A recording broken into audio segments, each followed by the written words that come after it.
चलिए, बुधवार की सुबह इस कारोबारी हफ्ते के मिड पॉइंट पे आके खड़े हुए हैं और गजब का था भैया कल का सेशन। इंट्राडे चार्ट्स आपकी स्क्रीन पर आएंगे।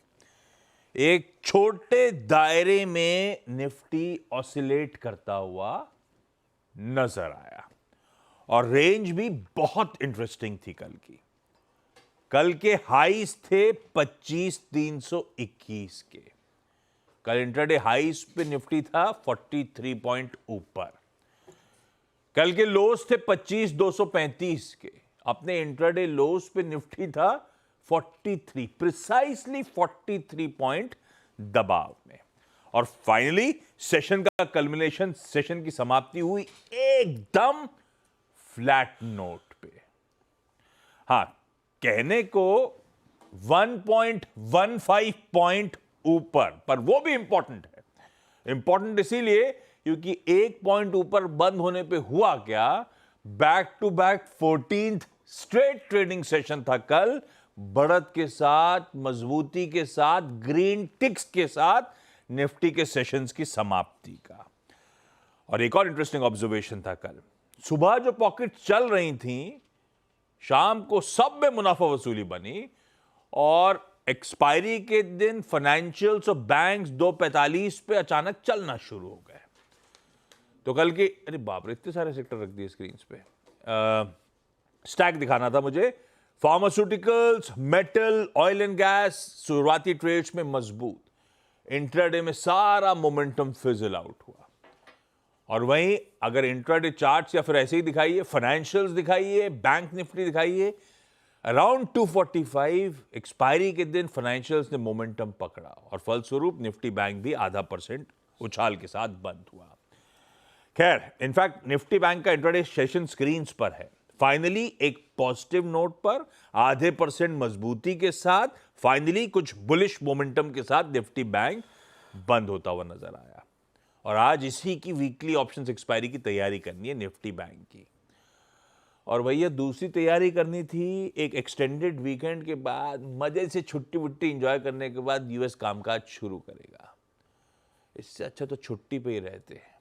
आपकी स्क्रीन पे गिफ्ट निफ्टी के संकेत आएंगे। ये उनके छुट्टी से लौट के आने के बाद सारा मामला गड़बड़ा गया। 250 पॉइंट के गैप डाउन के साथ 2/3 से 3/4% दबाव के साथ भारतीय बाजार आज सेशन की शुरुआत करेंगे। 14 दिन बैक टू बैक मोमेंटम और उसके बाद अब मोमेंटम लूज आउट होगा। वैसे मुझे बुरा नहीं लग रहा है।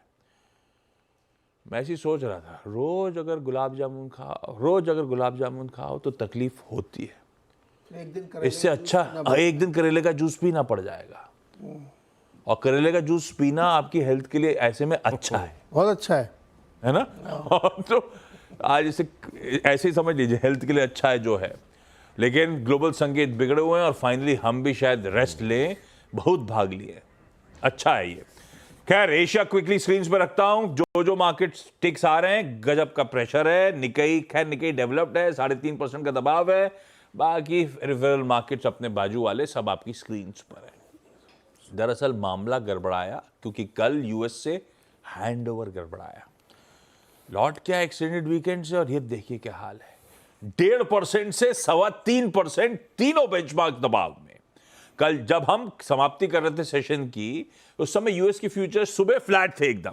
शाम होते होते क्लोजिंग के आसपास 0.5% से 2/3% दबाव में थे। पर एक्चुअल सेशन में उससे कहीं ज्यादा पेन देखने को मिला है। और आज सुबह के फ्यूचर्स भी यूएस के 0.5% तक कमजोर और है। तो तब और अब की पहली प्लेट कहां छोड़े थे सारे Dow futures, Nasdaq future, S&P future, और कहां सुबह मिले हैं ये देखिए आप। हैंडओवर बहुत गड़बड़ा गया है। क्या हुआ भैया, रात में सारा पैसा छुट्टी पे उड़ा दिया, स्टॉक पे डालने को नहीं था या कुछ और था? नीरज जी आपको बताएंगे, उसके बाद वीडियो से जान लेंगे।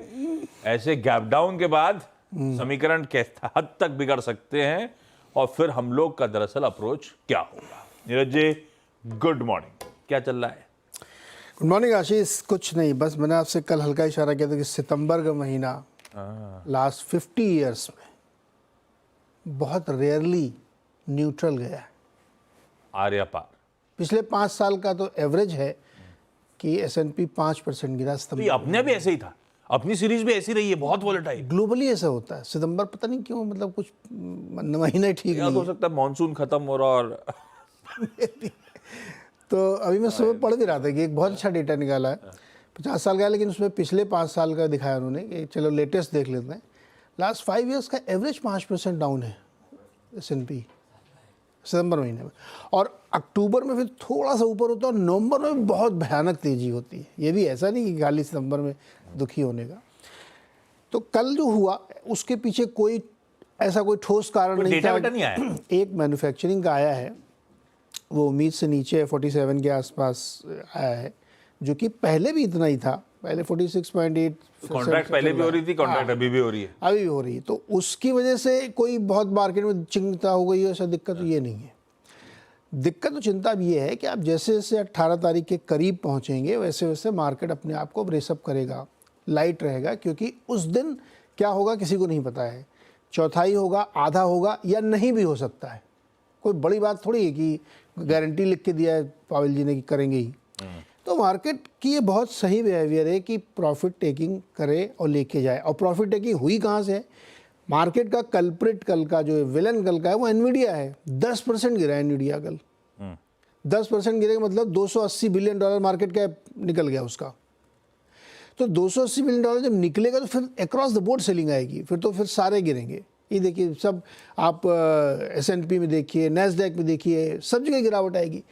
तो इसलिए मैं अभी भी कह रहा हूँ, उस ब्रश से पेंट नहीं करना चाहिए कि पूरे मार्केट में एकदम मंदी की बहार छा गई। नहीं, एक एनवीडिया था जिसने मार्केट को ड्रैग डाउन किया, और इसलिए क्योंकि वो चला भी है। वो 30 गुना हुआ है स्टॉक 2018 से अब तक, 30x। तो प्रॉफिट बुकिंग होनी है उसमें लाजमी है। इस साल भी 18% चल चुका है वो। सो माय पॉइंट इज कि यूएस में नो डाउट कि उस बड़े इवेंट से पहले थोड़ा हल्का होकर मार्केट जा रहा है, प्रॉफिट बुकिंग हो रही है। सितंबर का महीना पता नहीं, ये इसका कोई लॉजिक नहीं है, लेकिन ऐसा है तो मैं आपको बता दे रहा हूँ कि सितंबर का महीना मार्केट के लिए अच्छा नहीं होता है, इसलिए कल प्रॉफिट बुकिंग देखने को मिली। अब आते हैं दूसरी तरफ कि कच्चा तेल क्यों गिरा। कच्चा तेल कल $73 के आसपास पहुंच गया, 5% गिरा एक दिन में। क्रूड ऑयल के गिरने का सिर्फ एक कारण ये है कि चीन की तरफ से डिमांड नहीं आ रही, जो पहले से आपको बता चुका हूँ मैं, मालूम है। दूसरा, अक्टूबर में मीटिंग होने वाली है ओपेक प्लस की। उस मीटिंग में ये तय करना है कि जो पिछले 2022 से वो प्रोडक्शन कट चल रहा है उसको रिज्यूम करना है कि नहीं करना है, क्योंकि उन्होंने कहा था कि हम रिज्यूम कर देंगे इस एक्सपेक्टेशन में कि बहुत डिमांड बढ़ेगी, लेकिन डिमांड तो बढ़ नहीं रही। तो अब लोगों को डर ये लग रहा है कि रिज्यूम कहीं ना कर दें गलती से तो फिर और ज़्यादा सप्लाई बढ़ जाएगी। अब मुझे उल्टा लग रहा है कि और प्रोडक्शन कट हो सकता है प्राइस सस्टेन करने के लिए। तो ये दो चीज़ें थी जो अलग अलग करके देखनी चाहिए, और इसीलिए क्रूड भी गिरा कल, फिर उसके दबाव में मेटल भी गिर गए। तो मेरा कहने का मतलब ये है कि मार्केट में कल एक प्रॉफिट बुकिंग का सेशन था, और हैवी प्रॉफिट बुकिंग का सेशन था, इसमें कोई शक नहीं है। अभी उसको रिसेशन से जोड़ना ठीक नहीं है कि यूएस में मंदी का डर है इसलिए मार्केट गिरा, नहीं। अभी यूएस में तगड़ी प्रॉफिट बुकिंग का डर है, और जब तक वो इवेंट नहीं हो जाता 17-18, तब तक आप कुछ नहीं कह सकते। 17-18 के बाद तस्वीर एकदम बदल भी सकती है। सो माय पॉइंट इज़ कि थोड़ा सा चिंता तो करनी चाहिए, लेकिन अब इसका उल्टा भारत में आप देखिए। भारत में क्या चिंता है भाई? क्रूड आपका $73 पे आ गया, तो मतलब जो बिन मांगे लॉटरी लग गई आपकी। अभी तक आप इससे खुश हुए, लेकिन हाँ, यूएस में मार्केट गिरा तो उसका इम्पैक्ट आप लेंगे। तो माय पॉइंट इज ठीक है, आज प्रॉफिट बुकिंग का दिन हो सकता है इंडियन मार्केट में भी। ठीक है, आज मुनाफा वसूली का दिन भारतीय बाजारों में हो सकता है। ये थोड़ा सा ग्लोबल मूड माहौल का असर तगड़ा पड़ सकता है, इस तरह से गिफ्ट निफ्टी संकेत दे भी रहा है। सही है, इन्होंने अटका दिया है। बोले सितंबर बहुत खराब होता है, लेकिन नवंबर तक बहुत तेजी आती है। नवंबर में बहुत तेजी बोले वहां एनवीडिया गिर गया था, बाकी सब ठीक था। अभी इधर जाए कि उधर जाए, फंस गया मामला। तो ऐसे में डेटा की तरफ बढ़ा जाए और व्यू से समझा जाए पोजीशनिंग है कैसी, कौन से लेवल्स की सैंक्टिटी मेंटेन रही इस डाउनफॉल में, तो भरोसा बना रहेगा टेक्सचर को लेकर।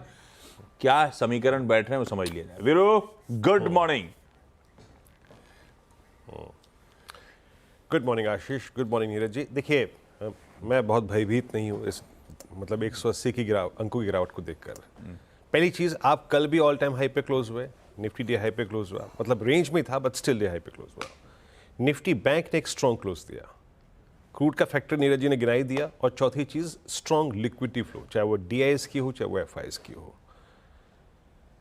ये बाजार अगर कोलैप्स होगा, अगर वर्ल्ड मार्केट की सॉफ्टनेस के साथ इसको कंधे से कंधा मिलाना है, तो एज ए लॉन्ग ट्रेडर आपको एग्जिट का एक बहुत अच्छा मौका मिलेगा। तो बहुत पैनिक करने की ज़रूरत नहीं है। आपके एक डिफाइंड मार्कर्स हैं, बात करता हूँ उस पर क्या अप्रोच रखूँगा। देखिए, कल 1029 करोड़ रुपए की एफआईएस की बाइंग, डीआईएस की लगभग 1896 करोड़ रुपए की बाइंग। एफआईएस ने कल भी 388 करोड़ रुपए का इंडेक्स बाय किया with I think 63 contract plus. 5992 crore रुपए की स्टॉक फ्यूचर्स में buying, 12,000 contract long, 58,000 contract short cover कर लिए। कल निफ्टी का ना चलना एक रेंज के अबव लाजमी था। क्या था कल आशीष? 2,65,000 कॉल शॉर्ट थी। क्या कहा था हमने? 25,300 के ऊपर का निफ्टी नहीं है, और 329 हाई था, 335 हमारा रेजिस्टेंस का पॉइंट था।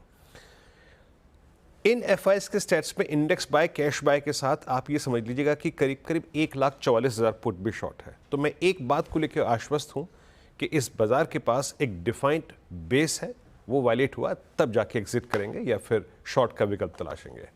लेके आते हैं सेटअप को। 25,300 अभी भी कॉल राइटर्स का बड़ा जोन है।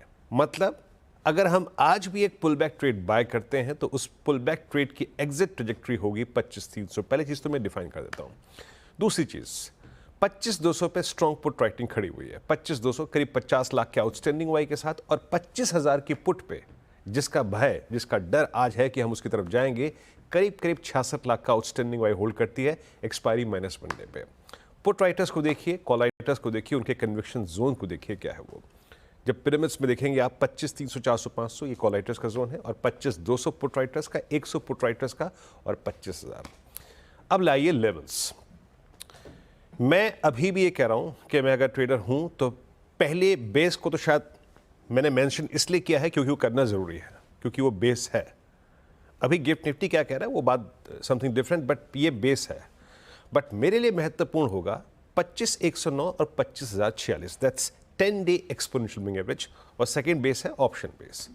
जब तक आशीष 25,046 और 24,987 के नीचे निफ्टी नहीं जा रहा है, ब्रेक डाउन नहीं बोल सकते आप। एक बहुत स्ट्रांग मार्केट जो कल ऑल टाइम हाई पे क्लोज हुआ, इवन 10 डे के आसपास, उससे वीक मार्केट आप नहीं कह सकते। सो मैं इन लेवल्स के आसपास, स्पेशली क्लोजर टू 25,109, 25,046, एक बाय ट्रेड की अपॉर्चुनिटी को तलाशूंगा।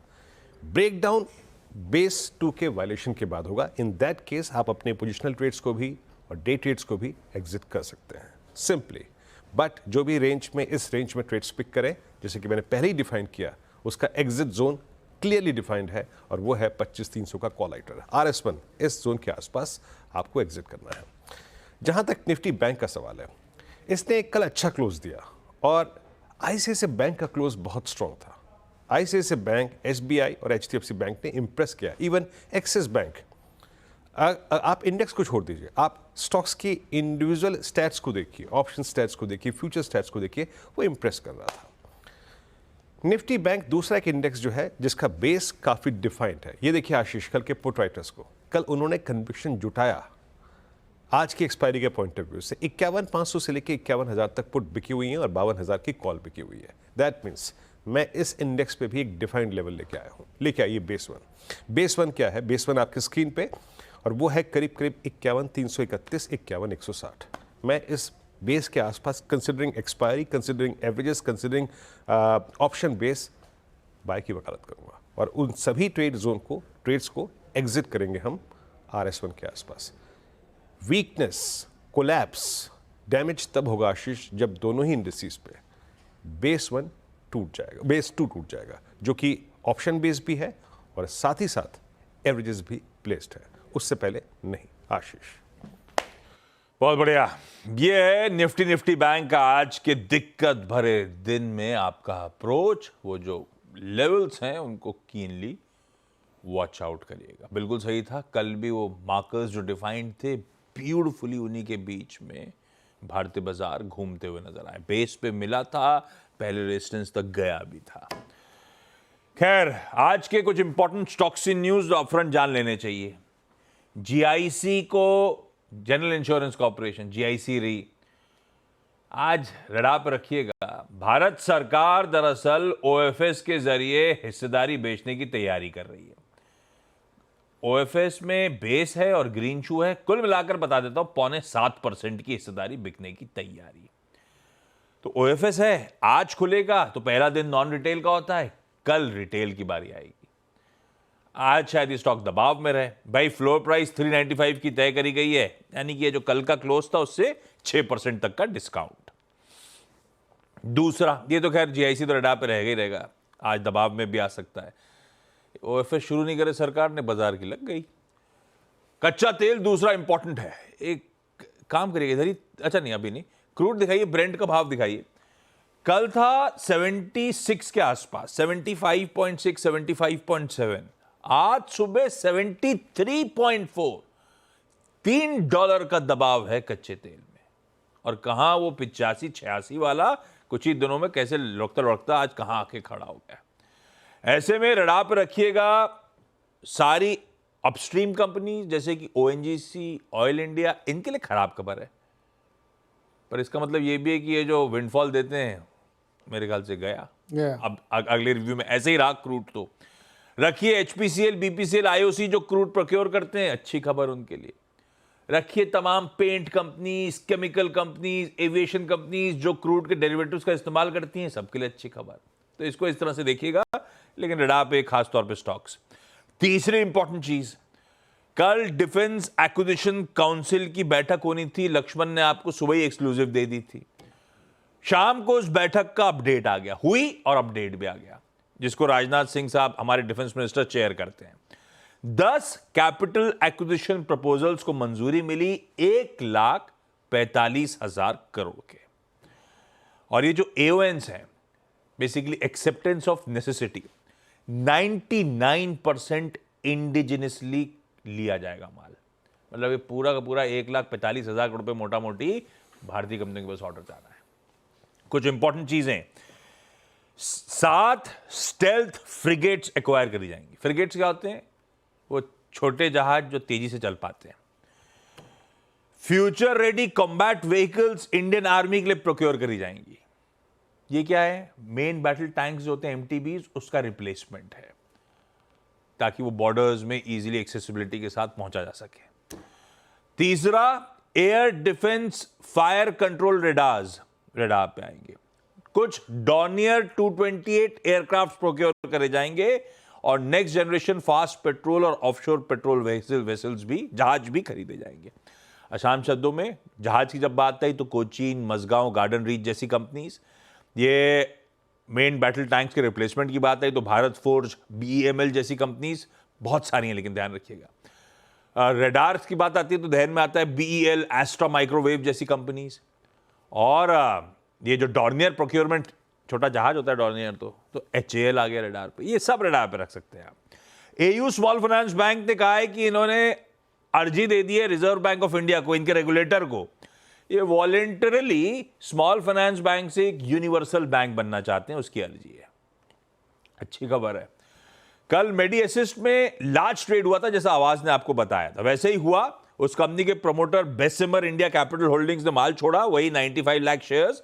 कुछ इंपॉर्टेंट खरीदार जो क्वांटिटी के हिसाब से बड़े थे वो बता देता हूं। HDFC mutual fund, small cap world fund, Aditya Birla Sun Life, Goldman सैक्स, आईसीआईसीआई प्रूडेंशियल जैसे लोगों ने तगड़ी खरीदारी करी है इसमें।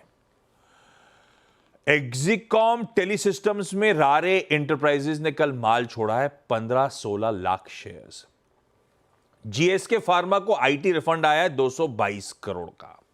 आईईएक्स के अगस्त के अपडेट्स अच्छे हैं, वॉल्यूम 35-36% बड़े हैं। हैवेल्स कह रहा है तमाकुरू में जो इनकी प्रोडक्शन फैसिलिटी लगा रहे थे केबल की, उसे कमर्शियली शुरू कर दिया है और शायद एग्रेसिव केपेक्स की भी बात अपफ्रंट कर डाली है। तो ये सब स्टॉक्स अगली का रडार पे, लंबी लिस्ट है, 8:30 बजे और बातचीत करेंगे, लेकिन ये अपफ्रंट जानने वाले स्टॉक्स। यहां पे एक काम कर रहा हूं, छोटा सा ब्रेक के उस पर लौट के आऊंगा तो इवेंट्स कैलेंडर और कमोडिटी स्ट्रैटेजी।